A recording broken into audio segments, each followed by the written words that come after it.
Football বিশ্বকাপ 2026কে ঘিরে উন্মাদনা ছড়িয়ে পড়েছে বিশ্বজুড়ে। সাধারণ ক্রীড়াপ্রেমীদের পাশাপাশি উচ্ছ্বাসে মেতেছেন দেশের শোবিজ তারকারাও। সামাজিক যোগাযোগ মাধ্যমে অনেকেই ইতিমধ্যে জানিয়ে দিয়েছেন নিজেদের পছন্দের দল এবং সমর্থনের কথা। কেউ প্রিয় দলের জার্সি গায়ে ছবি পোস্ট করছেন, আবার কেউ শুভকামনা জানাচ্ছেন নিজেদের প্রিয় দলকে। তবে দেশের দর্শকদের মধ্যে সবচেয়ে বেশি কৌতূহল তৈরি হয়েছে ঢাকাই চলচ্চিত্রের শীর্ষ নায়ক শাকিব খানকে ঘিরে। বিশ্বকাপের আসরে তিনি কোন দলের সমর্থক, আর্জেন্টিনা নাকি ব্রাজিল, সেই প্রশ্নের উত্তর খুঁজছেন ভক্তরা।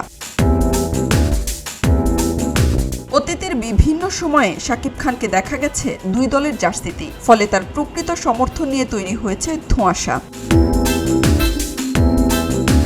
2014 সালে এক সাক্ষাৎকারে শাকিব খান জানিয়েছিলেন তিনি ছোটবেলা থেকেই ব্রাজিলের সমর্থক। ব্রাজিলিয়ান তারকা নেইমারের খেলা তাকে সবচেয়ে বেশি মুগ্ধ করে। 2018 সালে তার বক্তব্যে আসে ভিন্ন সুর। তখন তিনি নিজেকে আর্জেন্টিনার সমর্থক হিসেবে পরিচয় দেন। শাকিব বলেছিলেন, একসময় নিয়মিত ফুটবল খেলতেন এবং মাঠে খেলতে নেমে নিজেকে ভাবতেন কিংবদন্তি দিয়েগো ম্যারাডোনা। তার মতো খেলার চেষ্টা করতেন বলেই ছোটবেলা থেকেই আর্জেন্টিনার প্রতি তার আলাদা টান তৈরি হয়।